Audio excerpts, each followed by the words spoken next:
The morning light filtered softly through the kitchen window of the Caldwell home in Highland Park, casting long pale stripes across the counter where Teresa stood slicing cheese with steady, practiced movements. It was barely 7. The house was quiet except for the hum of the refrigerator and the faint rush of the shower upstairs where Andrew was finally getting ready for work. Teresa already had 2 cups of coffee placed on the table, one for her husband, and was pouring a third when Caroline's footsteps came down the stairs. Caroline slid into her chair with her phone already in hand, thumbs tapping, eyes unfocused. "Mom, do you have $15,000 before payday? My commission was delayed, and I have to renew my fitness membership," she said, never looking up. Her tone was routine, confident, as if she were asking for the salt. Teresa didn't sigh. She didn't even pause. She wiped her hands, opened her banking app, and transferred the money with a few quick taps. "Done," she said quietly, her voice soft but tired. Caroline murmured a distracted "thanks," her gaze fixed on her screen. Teresa placed breakfast in front of her daughter, though she knew Caroline would barely touch it before rushing out. Andrew came down a few minutes later, tying his shoes, not glancing at the spread she'd prepared. "Running late," he muttered. He took the coffee she had poured, didn't taste the eggs, didn't ask how she slept. He hadn't asked in years. Teresa watched him leave with a small nod, wiping crumbs from the table before sitting down for the first time that morning.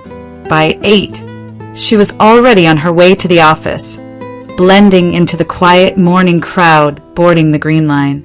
She stood, holding a rail as the train lurched forward, the overhead lights buzzing faintly.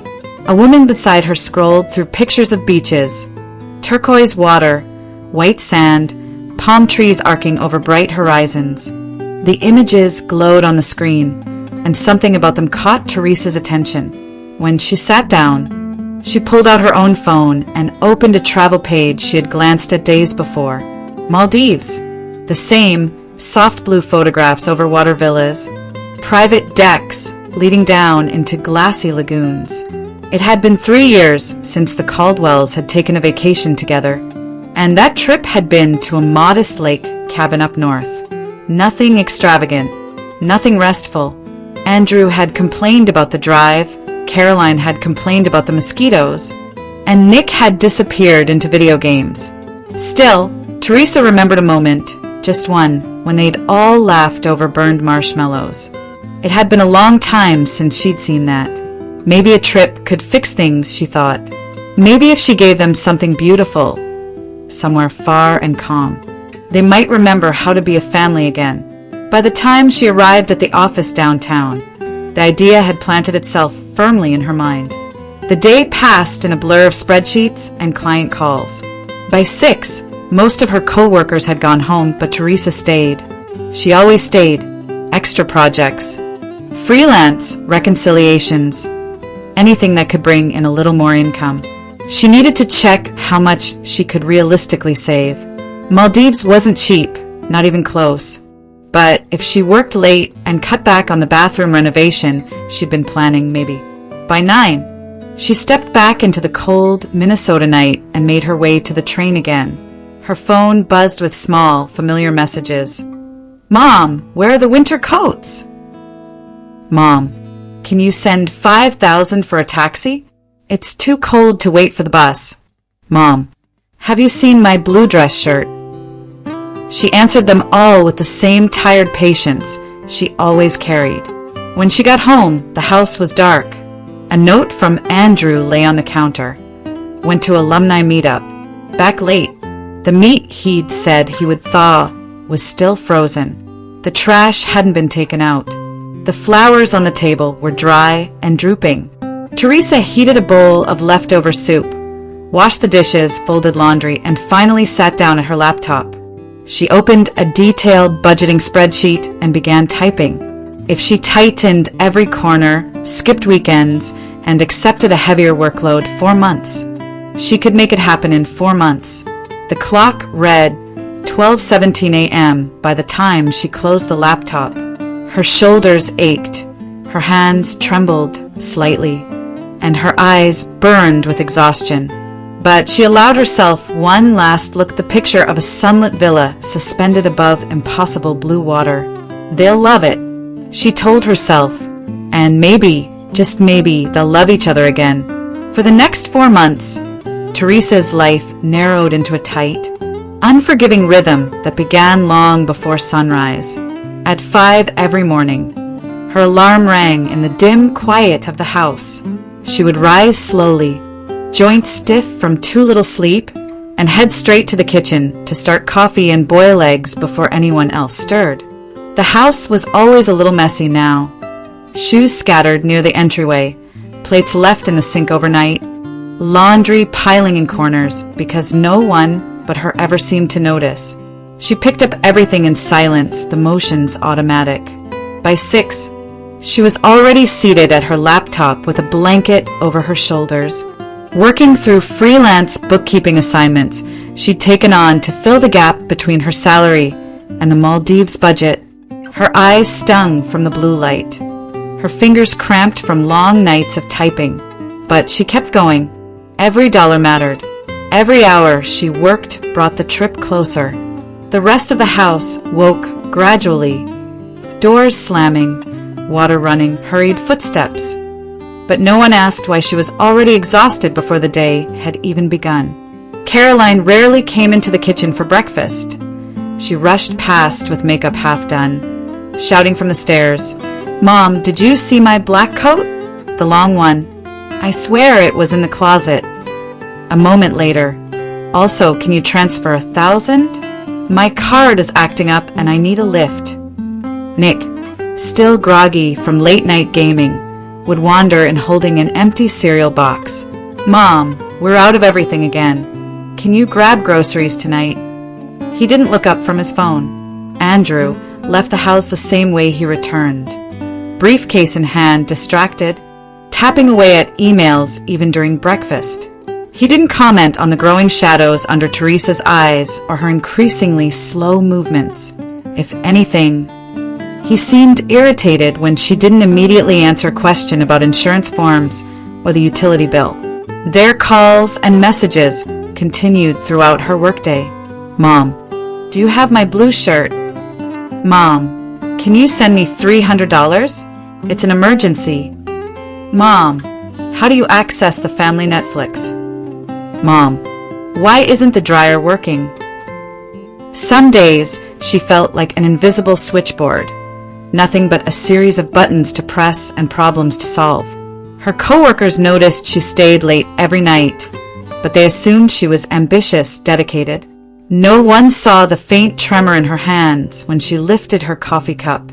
No one knew that she was using her lunch breaks to research budget airlines, travel points, and resort discounts. She kept spreadsheets on her phone, updating them during metro rides.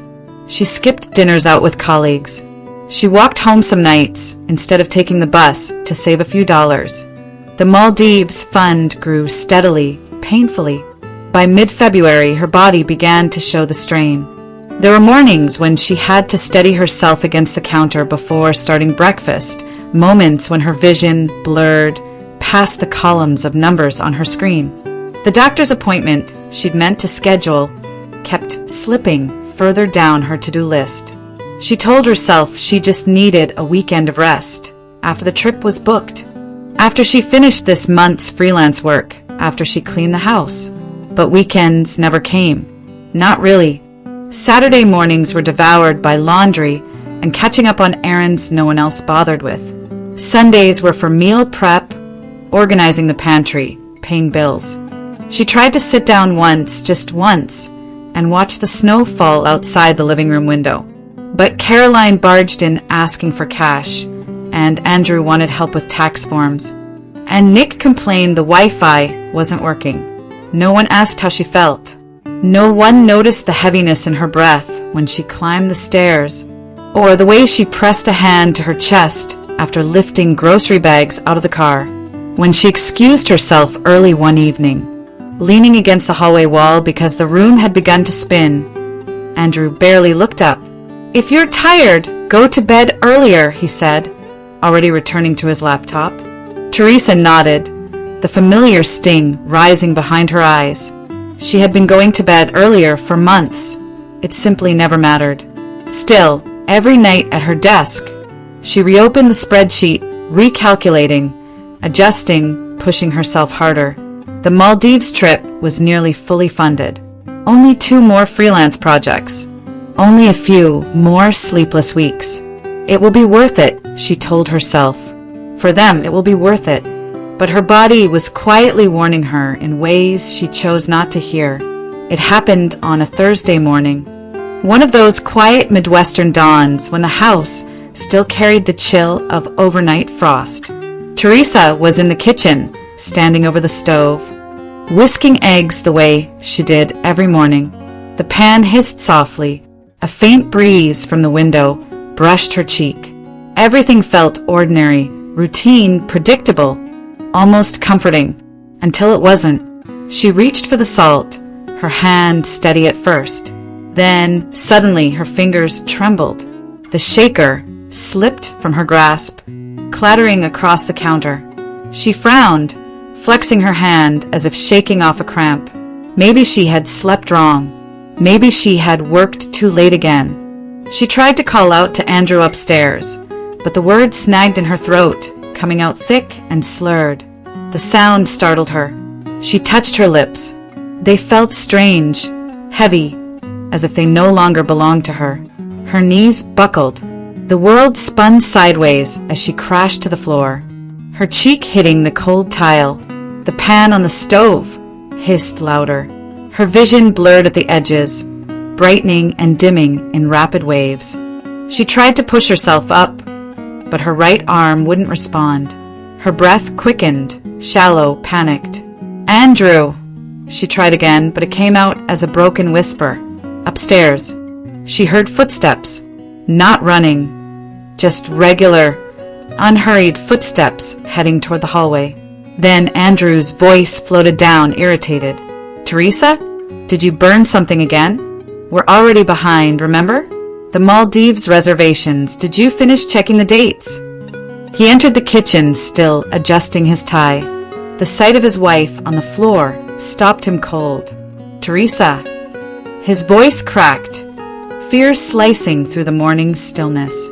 He dropped to his knees beside her, shaking her gently. "Teresa, can you hear me? What happened?" Her lips moved, but only a fractured sound escaped. Andrew fumbled for his phone, his hands trembling as he dialed 911. "My wife, she's collapsed," he said breathlessly. "She can't speak. She can't move her arm. Please hurry." The dispatcher's calm voice tried to anchor him, but his eyes darted between Teresa and the stove, where breakfast was beginning to burn. The sharp smell filled the room. Within minutes, the wail of sirens pierced the neighborhood. Paramedics rushed in, lifting Teresa carefully onto the stretcher. Her gaze flickered, desperate, trying to follow the movements around her, trying to stay conscious. Andrew hovered beside them, his panic barely contained. She's been working a lot. Maybe she didn't sleep. We're planning a big trip, and she's been stressed. Maldives. For months of saving. Maybe it's exhaustion." The paramedic didn't answer. He only looked at Teresa with practiced seriousness. Facial droop, right-sided weakness. "Slurred speech," he said to his partner. "Possible stroke. Let's move." The words hit Andrew like a blow. At United Hospital's emergency entrance, the fluorescent lights washed everything in harsh white as the stretcher rolled through double doors. Nurses called out vitals, machines beeped wildly. Andrew was pushed aside, forced to wait while the curtain was pulled around her. Minutes felt like hours. Finally, Dr. Raymond Lee stepped out, clipboard in hand, expression grave. "Mr. Caldwell," he began gently, "your wife has suffered an ischemic stroke." The phrase echoed in Andrew's mind, foreign and heavy. Stroke? But she was fine an hour ago. She was making breakfast. Dr. Lee gave a small nod. Symptoms can appear suddenly. The clot affected the left hemisphere of her brain. That's why she can't move her right side or speak clearly. Andrew swallowed hard. She'll recover, right?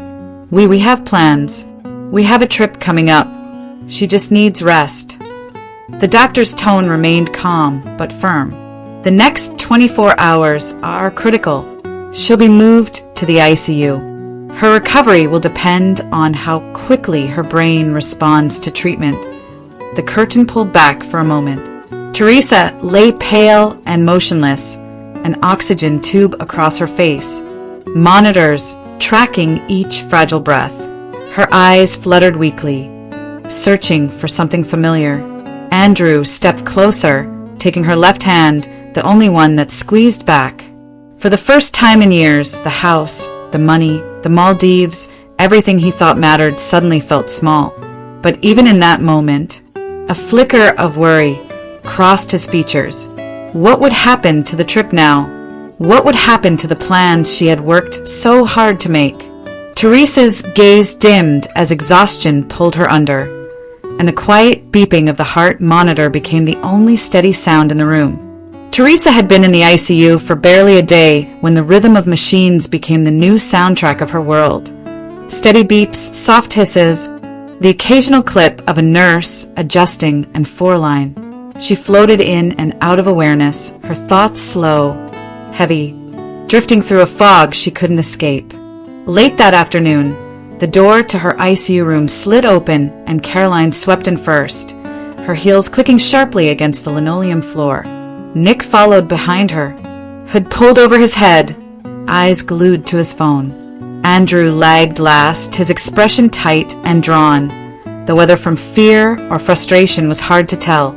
Caroline barely glanced at the monitors or the oxygen line or the way her mother's right hand lay limp on the blanket. She moved straight to the bedside with an impatient sigh. "Mom!" she said loudly, as if volume could bridge neurological damage. "So, what about the Maldives?" Nick looked up from his phone. "Yeah, seriously, Mom. We've been planning this for months.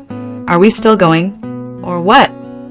Teresa's eyes widened, a flicker of disbelief cutting through the haze. She tried to form words, to say she couldn't move, couldn't think clearly, couldn't even swallow water without help. But her lips parted only enough for a garbled sound to escape. Andrew shot them both a warning look. "Not now," he muttered. "She needs rest." But Caroline crossed her arms. "Rest? Dad, we've already booked time off work. I've told everyone. And do you know how much I spent on clothes for this trip?" She turned back to her mother. "Mom, just blink if we're still going next month." Teresa blinked, but not for Caroline's reasons.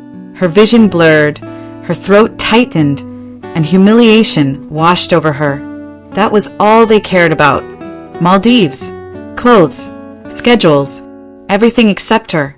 A nurse stepped in briefly, checking vitals, adjusting medication. She offered a gentle smile to Teresa, but sensed the tension. "Try to keep visits calm and reassuring," she said quietly before leaving. The room fell into uneasy silence. Then Caroline reached into her bag and pulled out a stack of papers clipped neatly together. Legal documents, forms with long paragraphs and signature lines marked with bright yellow tabs. "Okay, Mom," Caroline said briskly. "We need you to sign something. Just routine stuff. Financial power of attorney. You know, so we can handle everything while you rest." Andrew stiffened. "Caroline, this isn't the time. This is exactly the time," she snapped. "If she can't talk, someone needs to manage her accounts. Otherwise, everything will freeze. Mortgages, bills, the Maldives reservation." Nick leaned forward. "Yeah, if we lose the booking, that's on you, Dad. Mom already paid most of it, right? We need access." Teresa stared the documents, her heartbeat picking up speed. She couldn't speak, couldn't lift her right hand, couldn't defend herself. The air seemed to thicken around her. She tried to shake her head, but her neck barely obeyed. Caroline took her mother's left hand, the only one that still moved, and guided it toward the papers. It's fine, Mom. You want us to help, don't you? Just sign here. And here. Tears stung Teresa's eyes. Her fingers trembled, curling weakly away. She tried again to speak, but the sound dissolved into a trapped breath, half sob, half plea. Andrew rubbed a hand across his face. He looked conflicted, but tiredness or guilt held him still. Maybe she should rest, he said, though his voice lacked conviction. Caroline ignored him. No, this is necessary. Mom, please stop making this harder. Just a signature. She pressed the pen into Teresa's fingers. Teresa's grip failed. The pen slipping to the sheets with a soft thud. Caroline exhaled sharply, irritation rising. Unbelievable. Mom, you always do this. You freeze up at the worst time. Nick muttered, this is going to ruin everything. Their mother lay helpless, unable to cry out, unable to push their hands away, unable to protect herself from the people she trusted most. It was betrayal, quiet, calculated, wrapped in the tone of responsibility. Caroline gathered the papers with a huff. Fine, we'll come back tomorrow. She'll have to sign it eventually. As they left the room, the faint scent of disinfectant drifted back in with the closing door. Teresa stared at the ceiling, her pulse thudding weakly in her ears, her body aching not from the stroke, but from the realization that her family's first concern had not been her survival.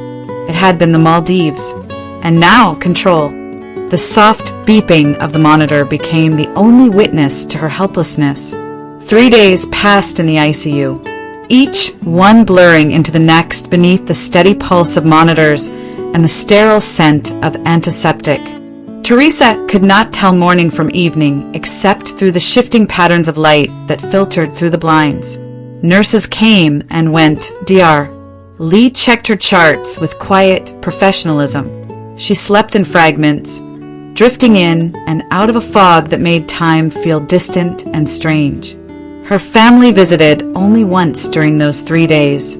They arrived mid-morning. Andrew in a crisp vacation shirt, Caroline dragging 2 enormous suitcases, and Nick tapping on his phone with the same restless energy he always carried. The sight of luggage alone made Teresa's breath falter. The bright tropical patterns, the rolling wheels, the travel tags, they struck her like a physical blow. They were leaving. Andrew stepped forward first, his expression strained, as if bracing himself for an uncomfortable conversation. Teresa, he began, his tone unnaturally cheerful. Dr. Lee says you're stable. You just need rest. A lot of rest. She blinked slowly, trying to lift her good hand. It moved only a few inches. Caroline spoke before Andrew could continue. Mom, the Maldives package. It's already paid for. Non-refundable. You know how expensive it was. She tightened her ponytail with a crisp tug. We can't just lose all that money. Nick chimed in without looking up, and I already told my friends I'm going. No way I'm staying home now. Teresa tried to speak, to ask them to stay, to tell them she was scared, truly scared in a way she had never been before. But the words twisted in her throat, coming out as a broken sound that made Caroline wince. Andrew reached for her hand, the left one, the only one she could still control. He patted it gently, but the gesture felt hollow, rehearsed. The tickets are booked. Honey, he said softly, echoing the exact sentiment from the original story, the one carved into this moment like a bruise. The reservations are already paid for, so just focus on getting better. A hollow ringing filled Teresa's ears. Paid for, as if that excused everything. She searched Andrew's face for hesitation, for guilt, for flicker of the husband she once knew. But his eyes slid away toward the door, toward the plans waiting outside this room. Caroline set the unsigned power of attorney papers on the bedside table. We'll come back for this when you're ready, she said, though her voice held no real expectation. Try not to stress. It'll slow your recovery. Nick zipped his backpack and muttered, "We should get going. Security lines are terrible this time of year." Andrew nodded. "They're right. We should leave soon if we want to make the flight." It was the final confirmation. They were truly going to the Maldives, going without her, going as if her collapsing in the kitchen, as if her stroke, as if her paralysis meant nothing more than a scheduling inconvenience. Teresa felt the weight of her body sink deeper into the mattress. She wanted to scream, "How can you leave me now?" She wanted to beg, "Please don't go. I'm scared." She wanted to reach for them, hold on to them, stop them from walking out of this room and out of her life. But she couldn't lift her arm. She couldn't form the words. Her voice was trapped inside her, muffled, drowned by the beeping machines. Caroline leaned down and kissed the air somewhere near Teresa's forehead, not quite touching. "We'll take pictures," she said lightly. "Maybe we'll even bring you a souvenir." Andrew squeezed her hand one last time. "We'll check in when we land." And then, just like that, they left. Their footsteps faded down the hallway. A moment later, the sound of rolling suitcases tapped against the tile floor. The elevator chimed. Silence closed around her like a cold blanket. Teresa stared at the doorway long after it emptied. Her gaze locked on the space where her family had last stood. Her chest burned. Grief, disbelief, abandonment merging into a single sharp ache she could neither express nor escape. Outside her window, a late winter snow flurry drifted past. Inside the ICU, machines beeped steadily, indifferent and rhythmic. For the first time in her life, Teresa Caldwell felt truly, unbearably alone. The ICU night shift was quiet, lit only by dim overhead bulbs and the blinking constellation of monitors. Nurse Elaine Morris moved through the unit with practiced calm, checking vitals, adjusting forelines, and offering soft words of reassurance to patients who drifted between fear and sedation. When she stepped into Teresa Caldwell's room, she paused. There was something different in the air, a kind of heaviness she'd begun to recognize after decades in critical care. Teresa was awake, eyes open but unfocused, drifting in a quiet sorrow that Elaine had seen in stroke patients before, not because of pain, but because of abandonment. "Evening, Teresa," Elaine said gently. "I'm just here to check your meds."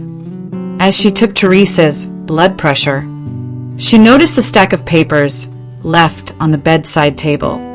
Neatly clipped documents with signature tabs still untouched. A bright yellow note stuck out from the top page. In bold letters, it read, "Power of Attorney." Elaine wasn't a lawyer, but she had worked long enough to recognize the pattern. Family members sweeping in with urgent forms when a patient was at their weakest. Her jaw tightened. "Did someone ask you to sign these?" she asked softly, knowing full well Teresa could not answer.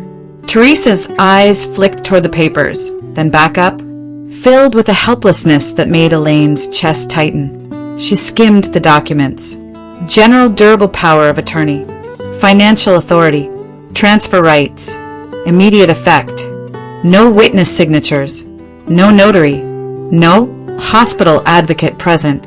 And Teresa was in no condition to consent, not physically, not cognitively. "This isn't right," Elaine murmured. "This shouldn't even be in here." Teresa's breath hitched, just barely. A tremor of relief or fear passed through her. Elaine stepped out into the hallway. Her expression sharpened with resolve. She had seen families try to drain accounts, seize properties, or wrestle control from vulnerable patients before. Not on her watch. Not this time. She pulled out her phone, scrolling until she found the number Teresa had listed under Emergency Legal. Victor Sanderson, family attorney. She called. The line picked up almost immediately. Victor Sanderson speaking.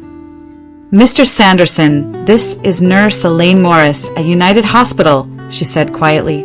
"I'm calling regarding your client, Teresa Caldwell. She suffered an ischemic stroke. Her family left documents financial power of attorney papers, and signed, "I'm concerned."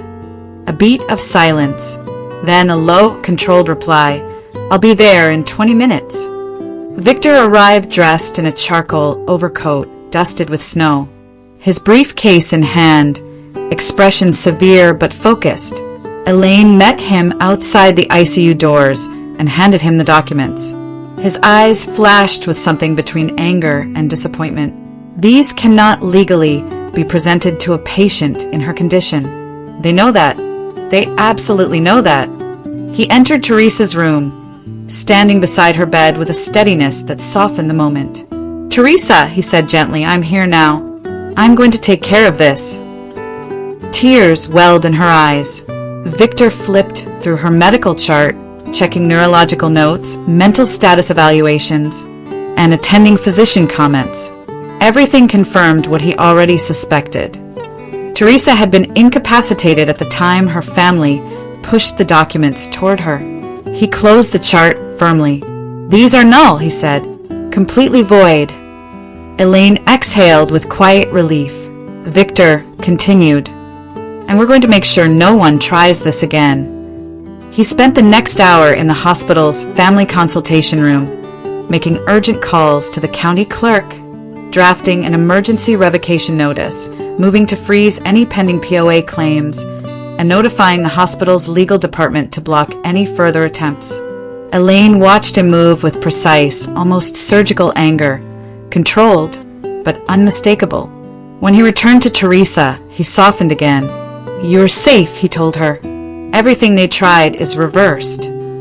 Her good hand tightened faintly around the blanket, and, he added, voice gentler still, "We're updating your documents to reflect what you told me months ago, just as you wanted." He pulled out a prepared form, a new will. One Teresa had discussed long before any of this happened, but had never finalized. Her estate, her savings, her home. Allocated not to the family that had abandoned her, but to a charitable fund she had dreamed of starting, and a small but meaningful bequest to the nurse who had shown her kindness in her darkest hour. Elaine froze. "Mr. Sanderson." "I don't need. It's not charity," Victor said quietly. "It's gratitude." Teresa blinked slowly, tears slipping down her temples. This was the moment, the turning of the tide, the first breath of justice, the quiet beginning of her return to herself. For the first time since collapsing in the kitchen, Teresa Caldwell no longer felt alone. 3 days after Victor revoked the power of attorney and secured her accounts, the ICU room was quieter. Teresa had been transferred from critical status to a monitored recovery room. Her speech was still slurred, her right arm still unresponsive, but her mind, fogged for days, was finally beginning to clear. The sun had barely risen when her hospital iPad began to vibrate with an incoming video call. Caroline's name flashed across the screen, then Nick's, then Andrew's, one after another. Elaine walked in at that moment and raised an eyebrow. "Seems urgent. Want me to answer?" Teresa blinked once, yes. Elaine tapped accept. Immediately, the screen filled with chaos. Caroline at the Malé International Airport, makeup smeared from sweat and humidity, hair frizzed, her voice shrill and cracking. Behind her, the endless queue of confused tourists snaked toward the payment counters. "Mom, Mom, finally, why aren't the cards working? They're saying payment declined." Twice, Nick pushed into the frame, shirt already untucked, sunburn forming on his neck despite being nowhere near a beach. "Mom, what did you do?" he snapped. "I'm standing here like an idiot while everyone stares." Caroline yelled over him. "We can't check into the resort. They won't even let us get on the shuttle. My credit card's blocked. Dad's card is frozen. And the bank says there's a legal hold on the accounts." The camera jostled violently, switching angles as Andrew tried to steady the phone. He looked rattled, sweat clinging to his collar. "Teresa," he said in a low, urgent voice, "something's wrong with the accounts." Teresa's breath came slow and shallow, but she lifted her gaze. She couldn't say much, not yet, but the words that formed were enough. Accounts are frozen. Caroline's face contorted. What do you mean frozen? She shouted so loudly that people in the background turned. They said someone revoked access. Mom, why would you do that? We're stranded here. Do you understand that? Stranded. Nick leaned in, furious. Are you serious right now? We spent months planning this trip. You said you'd take care of everything. And now you pull this? After everything we did for you. Elaine frowned, murmuring under her breath. Everything you did for her? She's the one who... But she stopped herself. Caroline stabbed a finger toward the camera. Mom, you need to fix this today. Call the bank. Call the resort. Do something. Teresa tried to speak, forming the first syllable with effort. No, Caroline's jaw dropped. No.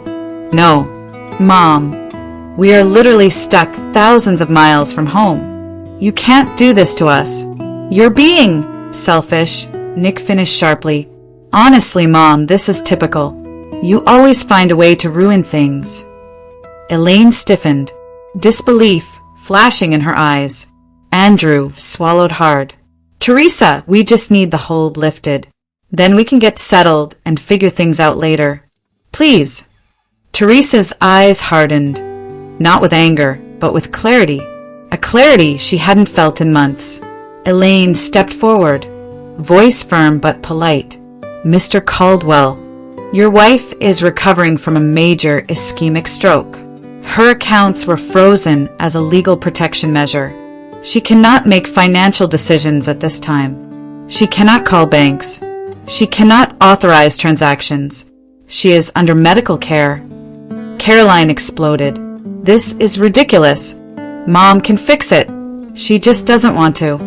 Nick scoffed. Unbelievable. She's doing this out of spite. Teresa's breathing wavered, hurt flickering through her eyes, but she didn't look away from the screen. Elaine's tone sharpened. Your mother nearly died, and you're yelling about vacation plans. Caroline snapped back. Stay out of this. This is family business. Victor's voice unexpectedly entered the frame behind Elaine. He'd arrived to check on Teresa's legal updates. Actually, he said calmly, stepping into view, this is legal business, and your mother is fully protected. Any attempts to force her into financial action will result in immediate legal consequences. Caroline's face drained of color. Nick muttered something under his breath. Andrew closed his eyes, defeated.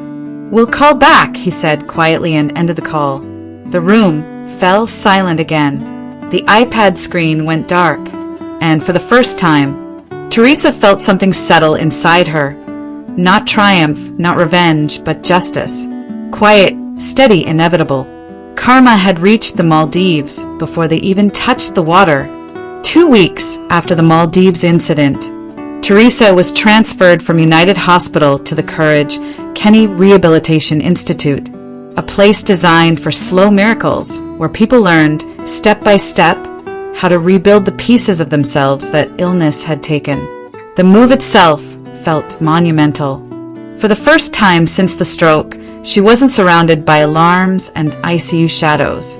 Here, the halls smelled faintly of pine cleaner and warm oatmeal, and sunlight streamed in through wide windows overlooking the Mississippi. Teresa arrived in a wheelchair, her right side still paralyzed, her speech barely more than fractured whispers. But something in her eyes had changed. The fog was lifting, awareness was returning, and with it came determination. Nurse Elaine visited her that first morning, bringing a soft scarf and a reassuring smile. Rehab is hard, she said gently, but you're stronger than you think. Later that day, Victor Sanderson arrived carrying a slim leather briefcase and an expression of unwavering respect. He greeted her softly, taking care not to overwhelm her. Teresa, he said, setting the briefcase on a small table. I've prepared everything we discussed before. The revised will is signed. The power of attorney attempt is legally void." And he paused, watching her closely. "You also asked me months ago to prepare divorce documents, just in case things reached a breaking point. I finished them." Her breath caught, slow, uneven, but she nodded. It was a weak nod, but it was unmistakably decisive.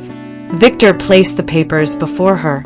"We won't file anything until you tell me to, but they're ready." Teresa blinked once, firmly. She was ready. The rehab routine was grueling. Hours of repetitive motions, micro-movements that looked insignificant to an observer but required every ounce of her strength. A speech therapist sat with her each morning, teaching her how to form sounds again, stretching muscles that had forgotten their purpose. "Say T," the therapist encouraged. "T," Teresa whispered, the single syllable trembling from effort. In occupational therapy, she practiced gripping a spoon. Her fingers wouldn't close at first. Then, after days of strain and frustration, they curled just a little around the silver handle. She cried quietly, not from pain, but from victory. Walking was harder. A belt was strapped around her waist as a physical therapist guided her in slow steps across the parallel bars. One step, then another. Her legs shook, her breath trembled. But she kept going. "Good," the therapist murmured. "You're getting stronger." Teresa didn't answer, but her steady gaze said everything. During those weeks, Andrew called twice. Caroline sent a single text that read, "When will you be back? We need to talk about bills." Nick didn't contact her at all. Teresa stopped checking her phone. Instead, she focused on learning to stand without trembling, on pronouncing her own name again, on recovering pieces of herself she had lost long before the stroke. As her strength returned, Victor guided her through the next step, moving out of the old house. Since she couldn't climb stairs or lift belongings, he coordinated everything with a small moving service. Elaine helped her pack personal items, clothes, photographs, her mother's quilt, the silver bracelet she'd worn on her wedding day. When the movers carried the last box out of the Highland Park house, Teresa asked to be wheeled to the threshold. She sat there quietly, taking in the shape of the doorway, the fading paint on the banister, the house she had sustained for decades, often alone. There was no anger on her face, no tears, only an exhale long and steady, a letting go. She moved into a small, accessible apartment in the North Loop, a bright corner unit with wide doorways and a view of the skyline. It was modest but warm. Hers, truly hers for the first time in years. Elaine helped her hang curtains. Victor stocked her refrigerator. A neighbor brought flowers. In that quiet new space, Teresa whispered the first clear sentence she'd spoken since the stroke. "I'm still here." Not loud, not triumphant, just true. Her healing had begun, slowly, quietly, and entirely on her own terms. The snow had begun to melt in Minneapolis when Teresa heard the first unexpected knock on her North Loop apartment door. She had been practicing speech exercises that morning, slowly forming vowels with careful breaths, when the sound startled her. Visitors were rare. Only Elaine and Victor came regularly. When she opened the door with her left hand, she froze.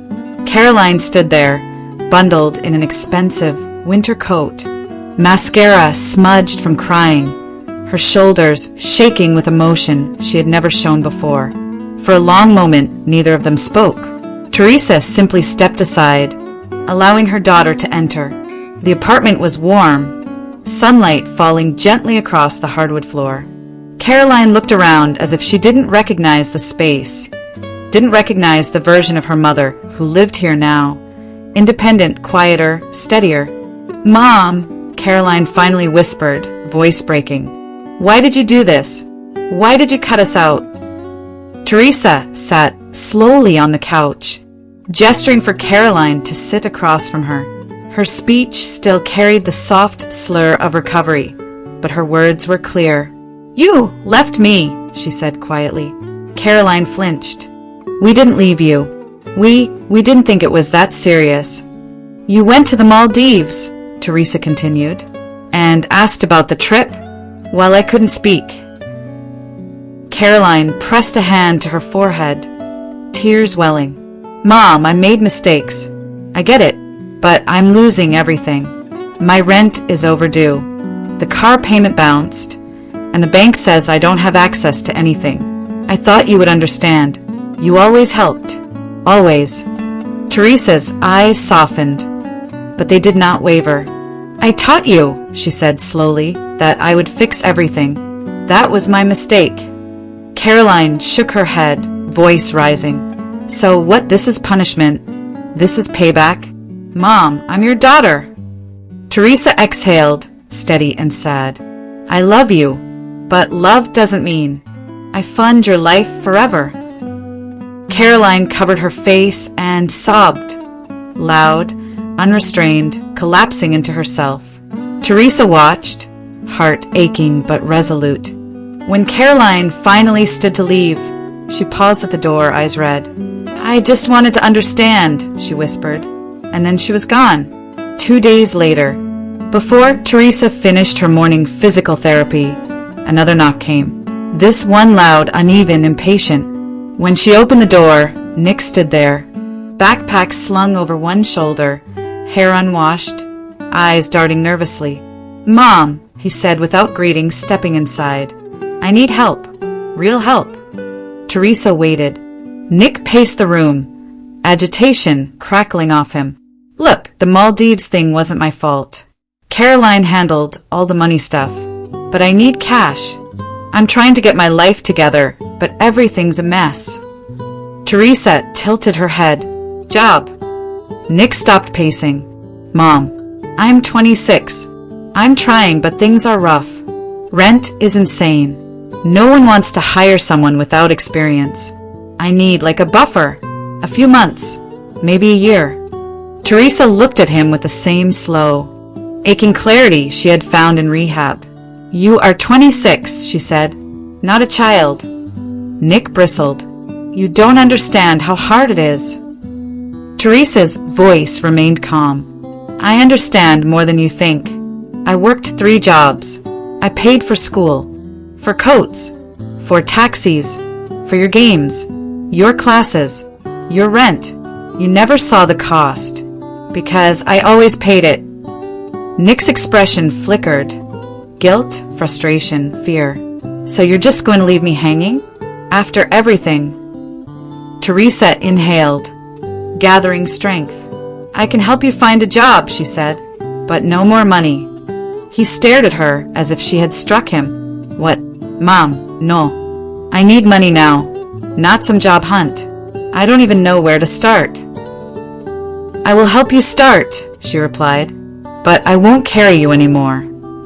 Nick's voice rose, desperate. "This is cruel. You're choosing strangers over your own kids."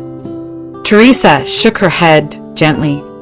"I am choosing myself, and maybe someday you."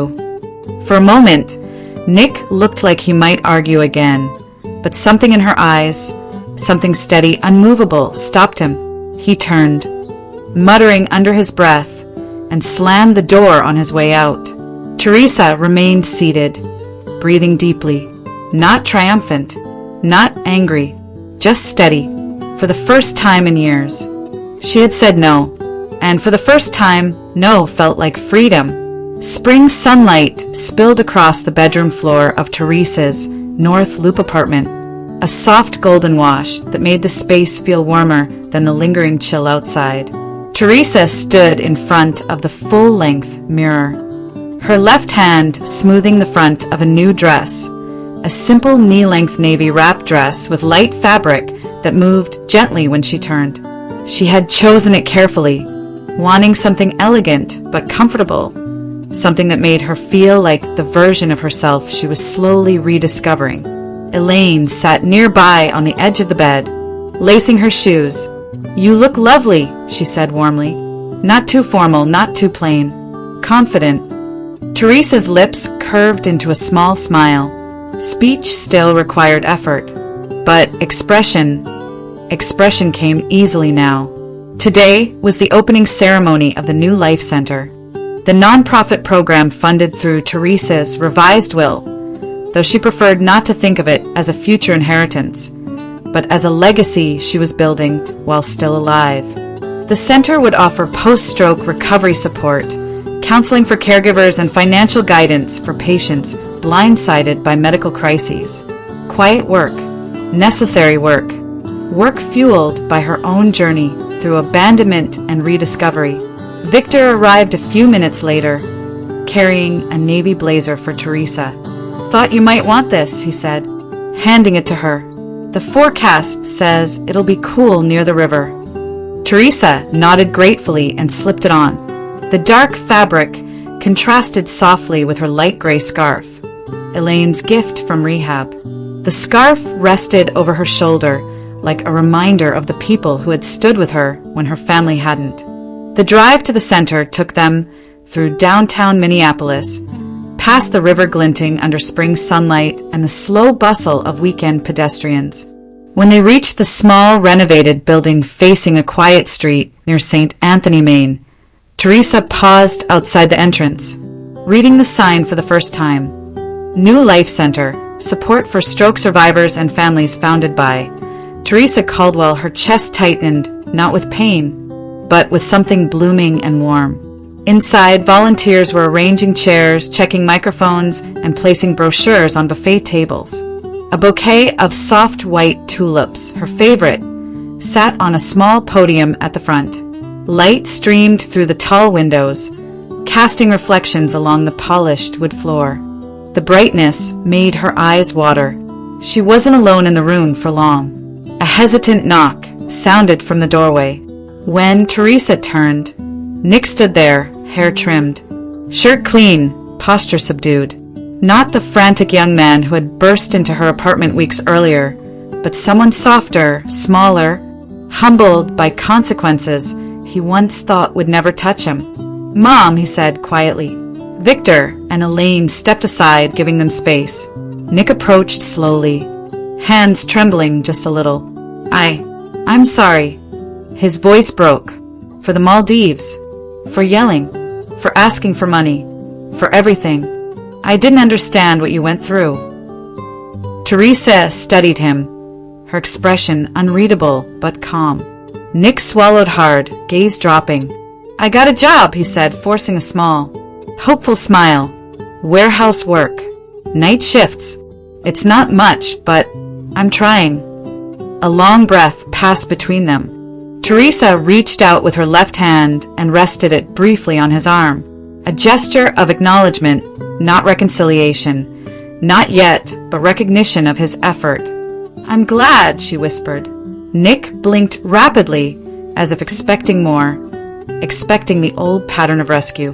But Teresa didn't offer money, didn't offer to pay his rent, didn't promise anything beyond the gentle nod she gave him before stepping back.